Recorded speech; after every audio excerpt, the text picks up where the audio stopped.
Praus atau hukum perbandingan tetap. Halo teman-teman, kami dari kelompok 3 kelas 7 akan membahas tentang materi hukum perbandingan tetap atau hukum Praus. Nah, hukum Praus ini merupakan salah satu hukum dasar kimia. Apa sih hukum dasar kimia itu?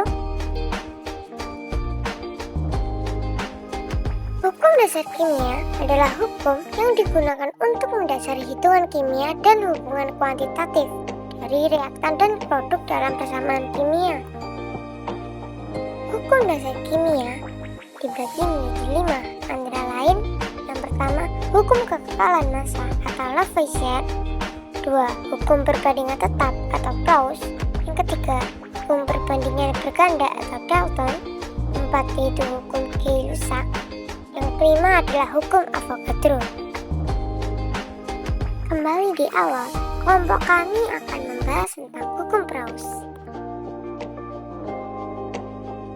Joseph Louis Praus melakukan sejumlah percobaan pada beberapa senyawa untuk mengetahui perbandingan massa unsur-unsur dalam senyawanya.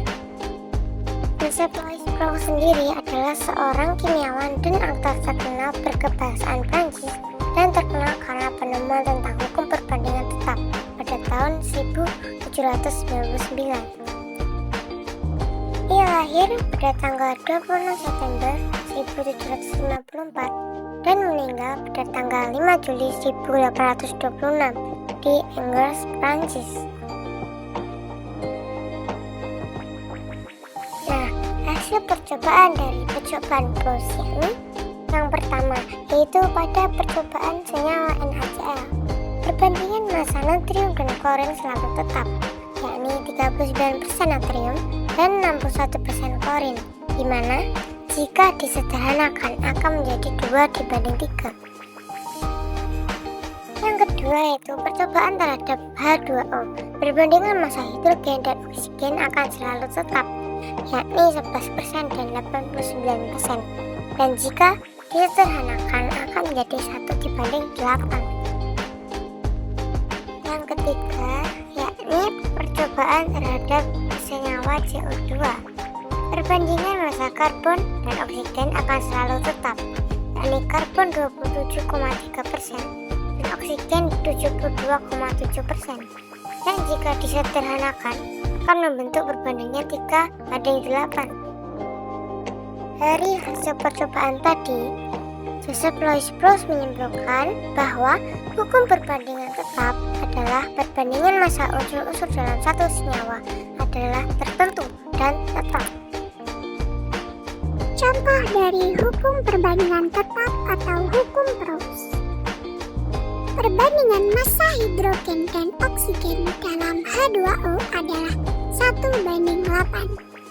Jika terdapat suatu senyawa yang terdiri dari hidrogen dan oksigen, tetapi perbandingan massanya bukan 1:8, maka senyawa tersebut bukan H2O.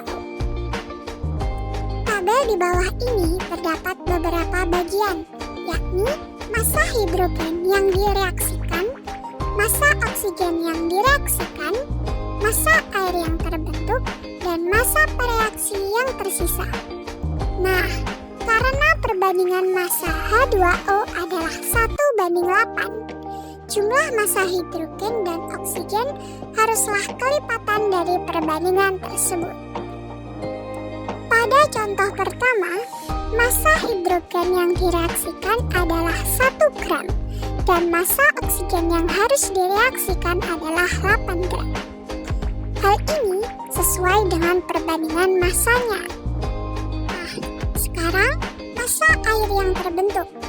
Massa air yang terbentuk harus sesuai dengan hukum kekekalan massa, yakni total massa zat-zat sebelum reaksi dan sesudah reaksi adalah sama. Maka di sini massa air yang terbentuk adalah massa hidrogen yang direaksikan ditambah dengan massa oksigen yang direaksikan, yaitu 1 ditambah 8 gram menjadi 9 gram. Contoh yang kedua, Massa hidrogen yang direaksikan yaitu 2 gram dan massa oksigen yang direaksikan adalah 8 gram. Karena tidak sesuai dengan perbandingan H2O, maka massa hidrogen yang direaksikan harus tetap 1 dan massa oksigen yang direaksikan adalah 8. Massa air yang terbentuk adalah 1 ditambah 8, yakni 9 gram. Dan massa reaksi yang tersisa yaitu 1 gram hidrogen. Contoh yang ketiga, terdapat 2 gram massa hidrogen yang direaksikan dan 16 gram massa oksigen yang direaksikan. Karena mereka adalah kelipatan dari perbandingan H2O, yaitu 1:8, maka mereka memenuhi syarat. Massa air yang dihasilkan yaitu 2 ditambah 16 gram, yakni 18 gram. Contoh yang keempat, terdapat massa hidrogen yang direaksikan yakni 2 gram dan massa oksigen yang direaksikan yakni 17 gram.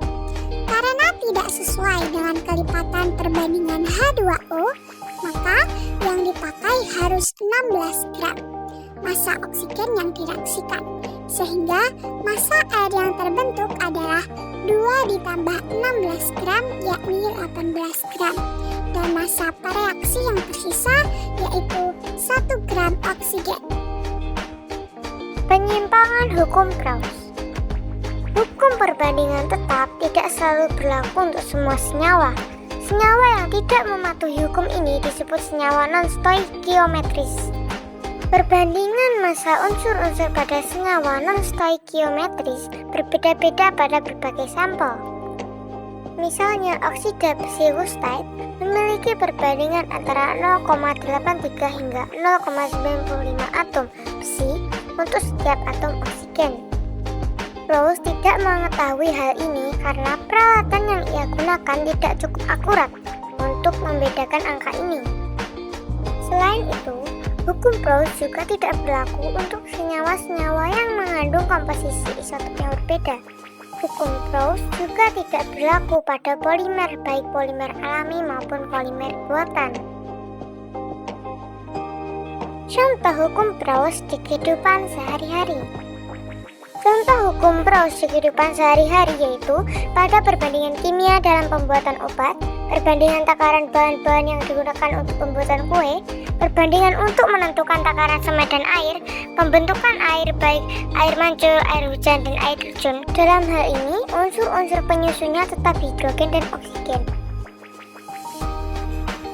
Contoh soal. Perbandingan massa karbon terhadap oksigen dalam senyawa karbon dioksida CO2 adalah 3:8.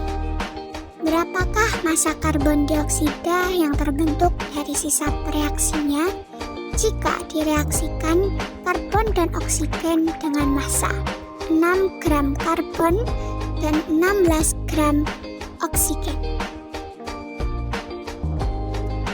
Kita tuliskan reaksinya yaitu karbon plus oksigen sama dengan karbon dioksida. Lalu kita tuliskan perbandingan massa karbon dan oksigennya sesuai soal yaitu 3:8. Selanjutnya, mula-mula terdapat 6 gram karbon dan 16 gram oksigen. Nah, untuk menentukan massa karbon dan massa oksigen yang akan digunakan untuk bereaksi membentuk air, kita bisa membagi massa yang tersedia mula-mula dengan pembandingnya. Untuk karbon, massa mula-mula yaitu 6 gram, dibagi dengan pembandingnya yaitu 3, dan hasilnya adalah 2. Dan untuk oksigen, massa mula-mulanya adalah 16, lalu dibagi dengan pembandingnya yaitu 8, dan hasilnya adalah 2. Nah, jika hasil pembandingnya sama seperti ini, maka keduanya sama-sama akan habis bereaksi, sehingga jumlah massa yang bereaksi sama dengan massa mula-mulanya. Untuk karbon yang bereaksi sebanyak 6 gram dan untuk oksigen yang bereaksi sebanyak 16 gram.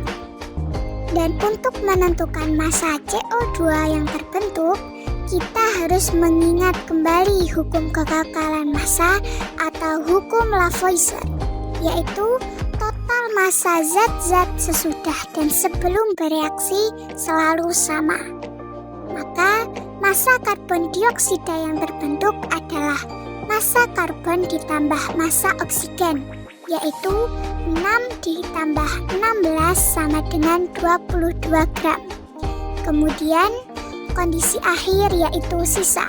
Tidak ada lagi karbon atau oksigen yang bersisa, karena semua sudah digunakan untuk bereaksi, atau bisa dihitung dengan cara massa mula-mulanya dikurangi dengan massa yang bereaksi.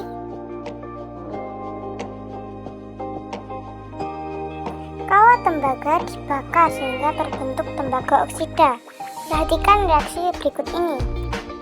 Berapakah persen massa dan perbandingan massa unsur tembaga dan oksigen dalam senyawa tembaga oksida? Rumusnya yaitu persen massa unsur dalam senyawa sama dengan massa unsur dibagi dengan massa senyawa dikali 100%. Persen massa Cu dalam CuO sama dengan 32 gram dibagi 40 gram dikali 100% sama dengan 80%. Persen massa O dalam CuO sama dengan 8 gram dibagi 40 gram dikali 100% sama dengan 20%. Massa Cu dibandingkan dengan massa O sama dengan 80% banding 20% sama dengan 4 dibanding 1. Sekian dari kelompok kami. Apabila ada kurang lebihnya